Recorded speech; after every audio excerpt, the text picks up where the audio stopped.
আসসালামু আলাইকুম। অনেক সময় অনেক খবর আমরা পাই না। একটা বড় খবর এসে একটা ছোট খবরকে ছাপিয়ে দেয়।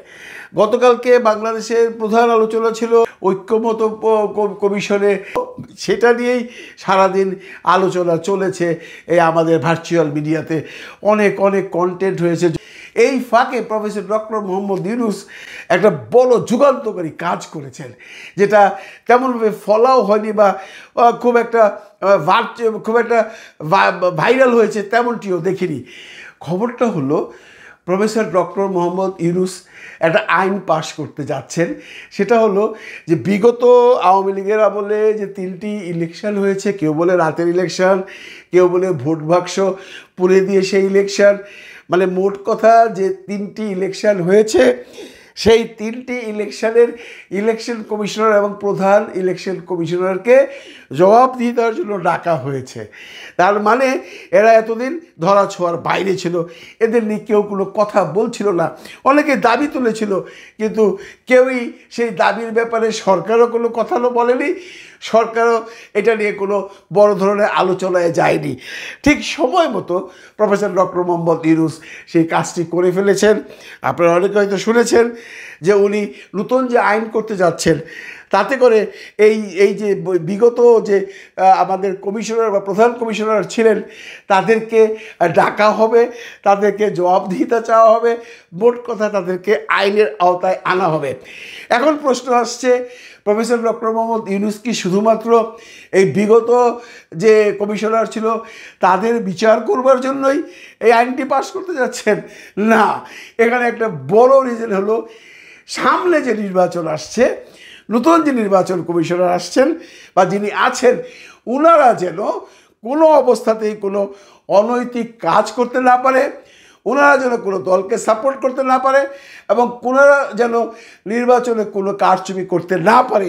যদি ওনারাও এর মধ্যে কোনোভাবে জড়িত থাকে, প্রমাণিত হয়, তাহলে তাদেরকেও বিচারের কাঠগড়ায় দাঁড়াতে হবে।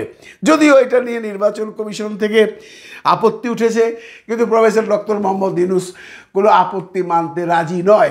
আপনারা একটু খেয়াল করে দেখবেন, যদি বিগত যে কমিশনার আছে তাদের ব্যাপারে যদি বিচারের কার্যক্রম শুরু হয়, তাহলে এটা তো আইনে পরিণত হয়ে গেল। তার মানে পরবর্তীতে যারা আছেন, বর্তমানে যারা আছেন বা ভবিষ্যতে যারা আছেন, তারাও জবাবদিহিতার আওতায় থাকবে। নির্বাচন কমিশন যদি স্বাধীন না হয়, তাহলে পৃথিবীর কোনো দেশের নির্বাচনই কোনো দিন সাকসেসফুল হতে পারে না। আমাদের দেশের নির্বাচন যে কমিশনার থাকে বা নির্বাচন কমিশন থাকে, এটা কখনোই স্বাধীন ছিল না, সরকারের পৃষ্ঠপোষকতায় চলতো। যার জন্য বিগত দিনে আমরা কোনো সুষ্ঠু, সাধারণ, স্বাভাবিক নির্বাচন পাইনি। এটা তো প্রমাণিত সত্য। যেহেতু নির্বাচনই সুন্দরভাবে হয়নি, নির্বাচনই সুষ্ঠু হয়নি, সেখানে নির্বাচনের রেজাল্ট যারা ধারণ করে সরকার গঠন করেছে, তারা সুষ্ঠু কী করে হবে?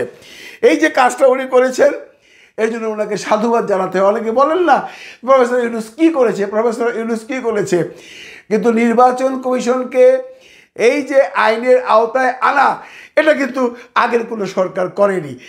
এই জন্য যে আগের সরকার জানে যে আমার কথা মতোই তো ওরা নির্বাচনে কারচুপি করেছে, আমি কেন করতে যাব? ইউনূস সরকারের এখানে কোনো স্বার্থ নেই।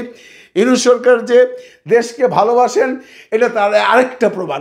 কারণ উনি নিজে নির্বাচন করবেন না, উনি চাচ্ছেন দেশে একটা সুষ্ঠু, স্বাভাবিক নির্বাচন হোক, একটা ইনক্রেডিবল নির্বাচন হোক, সমস্ত মানুষ যেন ভোট দিতে পারে, ভোটে যেন কোনো কারচুপি না হয়। এর জন্য উনি প্রথম বন্দুকটা রেখেছেন পুরাতন সেই নির্বাচন কমিশনারের দিকে। আইন পাশ হয়ে গেলে পুরনোদের যা বিচার হবে, এদেরও একই বিচার হবে। এটা নিয়ে একটু দোলটাল চলছে, তবে এটা উনি পাশ করিয়ে ছাড়বেনই। এটার পাশাপাশি আমি আরেকটা অনুরোধ আমার এই ভিডিওর মাধ্যমে করতে চাই। আমরা যারা প্রবাসী আছি, আমরা বহুদিন যাবৎ বিদেশে থাকি এবং লক্ষ লক্ষ প্রবাসী বিদেশে আছেন। ইউনূস স্যার প্রমিস করেছেন যে প্রবাসীদের ভোটাধিকারের ব্যবস্থা উনি করবেন। দেখুন, আমি সুইডিশ নাগরিক। আমি যখন বাংলাদেশে থাকতাম, আমি ঢাকায় বাংলাদেশ এম্বাসিতে ভোট দিতাম। আমি 3টে ভোট দিয়েছি আমার জীবনে বাংলাদেশ থেকে, বাকিগুলো এখানে এসে দিয়েছি যখন এখানে ছিলাম। এটা সমস্ত সভ্য দেশের একটা নিয়ম। সভ্য দেশের যারা বাস করেন তারা যে যে দেশে বাস করুক তার ভোটের অধিকার আছে, সে তার অ্যাম্বাসিতে গিয়ে ভোট দিতে পারে। তাহলে আমরা কেন পারবো না? এটা এমন কোনো ব্যাপার নয়।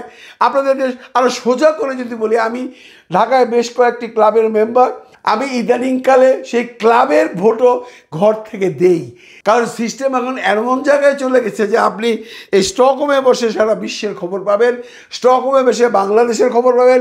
যেহেতু আমরা এখন এমন একটা প্রক্রিয়ায় চলে গেছি যে সকালবেলায় টাকা পাঠালে যদি ব্যাংক আওয়ার থাকে সাথে সাথে তারা টাকা পেয়ে যায়, it's a matter of 1 second. সেই বিশ্ব, যে বিশ্ব আমরা আগে দেখেছি, একটা টেলিফোন করবার জন্য যখন সুইডেনে প্রথম এসেছিলাম, একটা টেলিফোন করবার জন্য সারাদিন ঘুরতাম কোত্থেকে টেলিফোন করা যায়। সেই যে টেলিফোন বক্স থাকতো সেখানে পয়সা দিয়ে কয়েন দিয়ে ফোন করতাম। এখন তো ঘর থেকে বসে হোয়াটসঅ্যাপে 1 সেকেন্ডে কানেক্ট করি। পৃথিবী এগিয়ে যাচ্ছে, আমাদেরও এগিয়ে যেতে হবে। প্রফেসর ডক্টর মোহাম্মদ ইউনূস স্যারের কাছে আমার বিনীত অনুরোধ, এই যে আমরা লাখো লাখো বিদেশে পড়ে আছি, আমরা বাংলাদেশি সিটিজেন, আমরা বিদেশে আছি, আমরা কেউ কেউ যৌথ নাগরিকত্ব নিয়ে আছি। আমি যেমনটি যৌথ নাগরিকত্ব নিয়ে আছি। আমার বাংলাদেশে সব কিছু করবার অধিকার আছে, ব্যবসা বাণিজ্য করবার, ব্যাংক অ্যাকাউন্ট খুলবার, ভোট দেবার সব কিছু আছে, কারণ আমি যৌথ নাগরিকত্ব নিয়েছি মিনিস্ট্রি অফ হোমস থেকে। যারা যৌথ নাগরিকত্ব নিয়েছেন বা যারা এখনও বাংলাদেশের পাসপোর্ট হোল্ড করছেন, তারা যেন বিদেশে বসে আর তার ভোটটা তার যোগ্য প্রার্থীকে সে দিতে পারে। সে যে দলই করুক, সে বিএনপি করুক, জামাত করুক, এনসিপি করুক, যে দলই করুক, সে তার ভোটটা দিতে চায়। বাংলাদেশের মানুষের যেমন একটা আকাঙ্ক্ষা, গত 3টি নির্বাচনে আপনারা ভোট দিতে পারেননি, আমরাও তো ভাই পারিনি। আমরা এখন যেহেতু সুযোগ পেয়েছি, আমরা এবার ভোট দিতে চাই। আমরা এবার চাই আমার মনোনীত বা আমার পছন্দের পার্টিকে, আমার পছন্দের মানুষকে আমি আমার ভোটটি দেব আমার দেশকে এগিয়ে নেবার জন্য।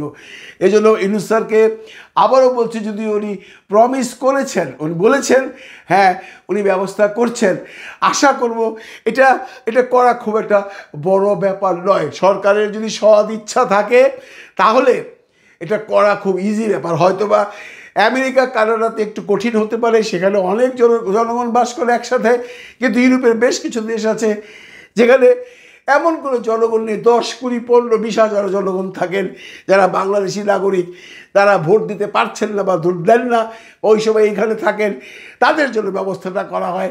সেই জন্য আমরা শুধু সরকার না, যে সমস্ত পার্টিরা আছেন, যে সমস্ত দল আছেন, তাদেরকেও রিকোয়েস্ট করবো, আপনারা সরকারকে বলুন, নির্বাচন কমিশনকে বলুন এই ব্যবস্থাটা করতে, যেন সব প্রবাসীরা ভোট দিতে পারে।